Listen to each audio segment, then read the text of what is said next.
바로 본론으로 들어가 보겠습니다. 오늘은 고대 역사 기록 역대하 1장부터 28장까지의 방대한 텍스트를 정말 하나도 빠짐없이 아주 상세하게 분석해 볼 건데요. 리더십의 본질, 그리고 도덕성이 한 국가에 미치는 결과를 파헤쳐 볼 겁니다. 그냥 수박 겉핥기식으로 넘어가지 않을 거예요. 중요한 개념이 나올 때마다 구체적인 예시들을 아주 천천히 깊이 있게 들여다보면서 이 놀라운 역사의 인과관계를 함께 추적해 보시죠. 오늘 우리가 짚어볼 여정입니다. 먼저 솔로몬의 성전과 황금기로 시작해서 나라가 분열된 후에 새로운 심판 기준을 살펴보고요. 이어서 세 명의 왕, 아사, 우시야, 아하스의 구체적인 사례를 파고든 다음 마지막으로 이 역대기 전체를 관통하는 인과응보적 정의라는 거대한 메시지를 정리해 보겠습니다. 그럼 첫 번째 주제, 이 모든 역사의 기준점이 되는 솔로몬의 성전과 황금기부터 본격적으로 시작해 볼까요? 당시 상황을 한번 상상해 보세요. 예루살렘에서는 은이 길바닥에 굴러다니는 돌멩이처럼 흔했다고 합니다. 텍스트를 보면 솔로몬이 단 1년 동안, 딱 1년 만에 걷어들인 금의 무게만 무려 666달란트였다고 기록되어 있어요. 이게 그냥 부자다 하고 넘길 일이 아니고요. 국가의 리더십이 신의 뜻에 완벽하게 일치했을 때 국가가 도달할 수 있는 보상의 규모가 이토록 엄청나다는 걸 아주 구체적인 수치로 보여주는 대목입니다. 이 텍스트가 정말 치밀한 게 뭐냐면요. 이런 압도적인 디테일을 주저없이 들이민다는 거예요. 성전 봉헌식 기록을 보면 소가 22,000마리, 양이 12만 마리 바쳐졌다고 나옵니다. 진짜 어마어마한 스케일이죠. 리더십의 방향이 올바르게 설정되었을 때 국가적인 번영이 도대체 어디까지 올라갈 수 있는지 그 극치를 보여주는 완벽한 증거라고 할 수 있습니다. 자, 여기서 진짜 중요한 개념이 등장합니다. 바로 인과응보적 정의인데요. 앞으로 등장할 모든 왕들이 평가받게 될 절대적인 기준이 바로 여기서 확립됩니다. 신을 찾으면 국가적인 번영과 평화가 따라오고 반대로 버리면 반드시 파멸과 상실을 겪는다는 거죠. 원인이 있으면 결과가 반드시 국가적 차원으로 직결된다는, 정말이지 피도 눈물도 없는 엄격하고 무서운 원리입니다. 이 원리를 가장 잘 요약해주는 구절을 볼까요? 성전이 완공된 직후에 주어진 이 조건부 약속은 오늘 우리 분석을 지탱해주는 아주 핵심적인 닻이 됩니다. 영적인 충실함과 국가의 생존, 이 둘 사이의 인과관계를 아주 명시적으로 선언하고 있거든요. 그렇다면 이제 진짜 궁금해지죠? 이 거대한 원칙이 과연 실제 역사 속에서는 어떻게 작동했을까요? 이 질문에 답하기 위해 두 번째 파트인 분열의 시대와 그 새로운 심판의 기준으로 넘어가 보겠습니다.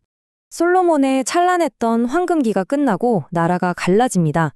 이제 우리는 이 역사적 타임라인을 따라가면서 아사, 우시야, 아하스라는 세 명의 리더를 아주 현미경 들여다보듯 깊이 파고들 겁니다. 이들이 아까 말씀드린 그 엄격한 신학적 법칙을 어떻게 다루었고 그 선택이 국가에 어떤 파장을 불러왔는지 천천히 짚어보죠. 먼저 세 번째 주제, 초기 성공의 덫에 빠져버린 아사왕의 한계부터 들여다보겠습니다. 이 표를 한번 보시죠. 여기서 우리가 주목해야 할 정말 치명적인 포인트는 아사왕의 비극적인 태도 변화입니다. 통치 초기에는 100만 명이나 되는 에티오피아 대군 앞에서도 기적처럼 절대자만 의지해서 엄청난 대승을 거뒀어요. 수십 년의 평화를 누렸죠. 그런데 말년은 어땠을까요? 그 굳건했던 신뢰를 버리고 눈앞에 정치적, 의학적 실용주의에 기대기 시작하면서 철저하게 무너져 내리고 맙니다. 이 기록들이 얼마나 냉철하고 디테일한지 보세요. 한때 영적 부흥을 이끌었던 왕이 성전의 금은보화를 털어서 외국 군대를 매수합니다. 심지어 그걸 비판하는 바른말하는 선견자를 감옥에 가둬버려요. 말년에는 백성들까지 억압하죠. 결국 발에 심각한 병이 들었는데도 자신을 돌아보기는커녕 끝까지 의사들에게만 매달리다가 고통 속에서 생을 마감합니다. 아주 씁쓸한 몰락의 과정을 적나라하게 보여주죠. 이어서 네 번째 사례, 엄청난 성공 이후에 찾아온 교만 때문에 파멸해버린 우시야 왕의 이야기로 넘어가 보겠습니다. 우시야는 정말 대단한 인물이긴 했습니다. 유다를 완전한 군사 강대국으로 탈바꿈시켰으니까요. 새로운 무기들을 발명하고 30만 명이 넘는 정예 군대를 키워냈습니다. 텍스트 표현대로 기이한 도우심을 받아 엄청나게 강해졌죠. 그런데 말입니다. 바로 그 전례 없는 막강한 힘이 결국 그의 발목을 잡습니다.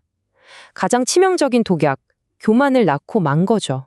그가 추락하는 과정을 단계별로 아주 천천히 분해해 볼까요? 군사력에 완전히 취해버린 우시아는 결국 왕으로서 넘지 말아야 할 선을 넘어 불법으로 성전에 들어갑니다. 자기가 직접 제사를 지내겠다고 나선 거죠. 80명의 제사장들이 목숨을 걸고 막아섰는데도 향로를 집어던질 기세로 분노를 터뜨립니다. 그리고 바로 그 순간 그의 이마에 나병이 피어오릅니다. 끝난 거죠. 권력과 신성한 의무 사이의 경계를 넘었을 때 그 규칙이 얼마나 융통성 없이 엄격하게 집행되는지 보여주는 정말 소름 돋는 장면입니다. 이제 5번째 파트, 이 모든 부정적인 사례의 끝판왕이라고 할 수 있는 아하스 왕의 완전한 타락을 살펴볼 차례입니다. 아하스 통치 시절의 국가적 붕괴는요, 그냥 처참하다는 말로도 부족합니다. 수치를 한번 보세요. 단 하루 만에 유다의 정예 용사 12만 명이 학살당했습니다. 상상이 되시나요?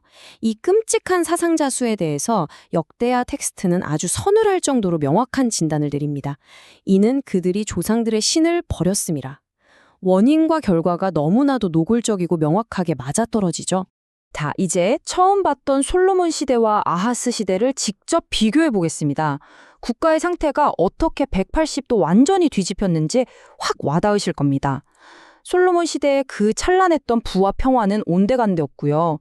솔로몬이 그토록 웅장하게 열어젖혔던 성전의 문을 까마득한 후손인 아하스는 기구들을 다 때려부수고 폭력적으로 닫아버렸습니다. 거기다 자기 자녀를 제물로 불사르는 끔찍한 만행까지 저지르죠. 완전히 바닥을 친 겁니다. 자, 이제 지금까지 살펴본 이 모든 구체적인 사례들을 하나로 모아서 6번째 파트인 역대기의 핵심 메시지로 결론을 내려보겠습니다. 가장 빛나는 황금기에서 시작해서 가장 처참한 폐허로 끝나는 이 강렬한 역사의 궤적, 텍스트에 기록된 수많은 디테일들을 깊이 있게 파헤쳐봤는데요. 여기서 우리는 아주 거대하고 중요한 질문 하나와 마주하게 됩니다. 수천 년 전에 쓰인 이 고대의 꼼꼼한 기록들이 오늘날을 살아가는 우리에게, 특히 리더십이라는 개념에 대해 도대체 어떤 묵직한 경고를 던지고 있는 걸까요? 오늘 우리의 치밀한 분석은 이 결론으로 이어집니다. 한 국가 혹은 한 조직의 진정한 번영과 생존은요, 압도적인 군대나 막대한 자본력에 달려있는 게 아니었습니다. 결국 그 운명을 결정짓는 건 리더십이 얼마나 흔들림 없는 도덕적 나침반을 가지고 있느냐, 바로 그거였죠. 수천 년 전의 역사는 지금 이 순간에도 우리에게 묻고 있는 것 같습니다. 여러분의 나침반은, 그리고 여러분이 속한 공동체의 리더십은 지금 어디를 가리키고 있습니까?